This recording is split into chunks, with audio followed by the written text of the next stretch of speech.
Salut à tous, aujourd'hui on va parler d'un sujet qui fait souvent débat entre parents.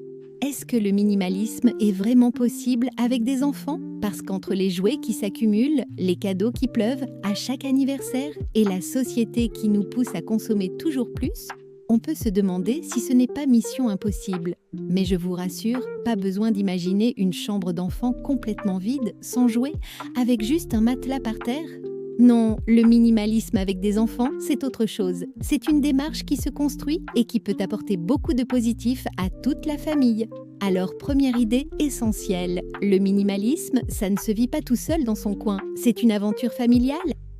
Si on décide de réduire, de consommer différemment, de se concentrer sur l'essentiel, on ne peut pas l'imposer aux enfants sans explication. Ce serait frustrant pour eux et au final, ça ne tiendrait pas. L'idée, c'est vraiment d'en parler avec eux, leur expliquer pourquoi on choisit de faire différemment, leur montrer que ce n'est pas une punition, mais une façon de mieux vivre.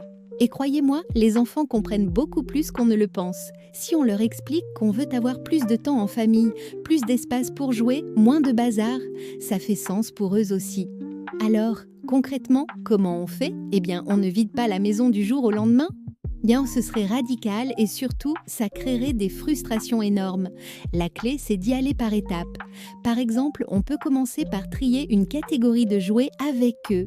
On leur demande « Quels sont tes jouets préférés avec lesquels tu ne joues pas plus ?» Et on prend ensemble la décision de donner, de recycler ou de garder. Ensuite, on peut mettre en place des petits défis, du genre « Allez, cette semaine, on essaie de ne pas utiliser tel objet juste pour voir ce que ça fait. » Ça peut être un jouet électronique, une tablette ou même la télé. Et souvent, on se rend compte qu'on peut très bien s'en passer. Un autre conseil, remplacer certains objets par des expériences. Plutôt que d'acheter le dernier jouet à la mode, on propose une sortie en famille, une activité créative, un pique-nique ou même juste un moment de lecture ensemble. Les enfants adorent ça et en plus, ce sont des souvenirs qui restent. Et puis bien sûr, montrer l'exemple. Si les enfants voient qu'on se sépare de certains objets nous-mêmes, que nous aussi on choisit de consommer différemment, ils auront envie de nous imiter. Mais soyons honnêtes, le plus compliqué, ce n'est pas toujours les enfants. Souvent, c'est l'extérieur.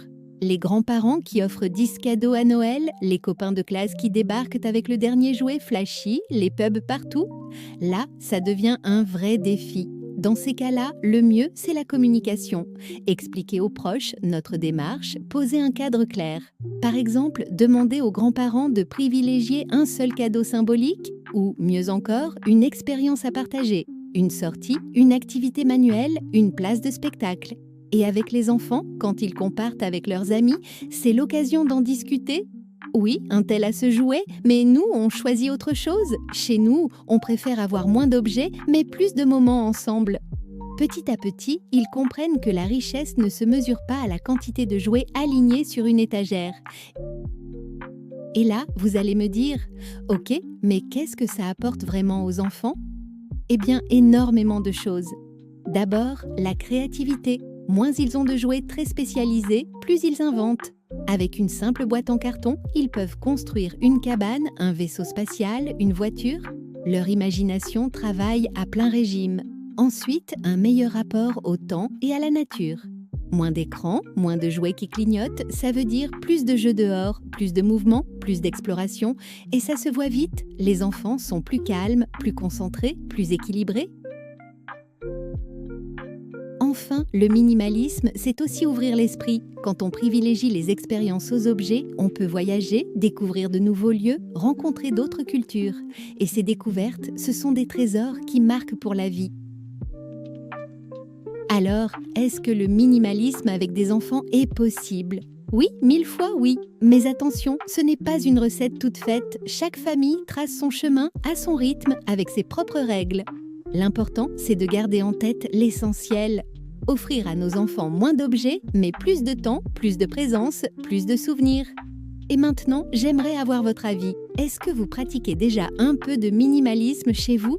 Est-ce que vos enfants s'y prêtent facilement ou au contraire, c'est un vrai challenge? Dites-le moi en commentaire. Si cette vidéo vous a plu, pensez à mettre un petit pouce bleu, à vous abonner pour ne rien manquer et à partager cette vidéo avec d'autres parents qui se posent les mêmes questions.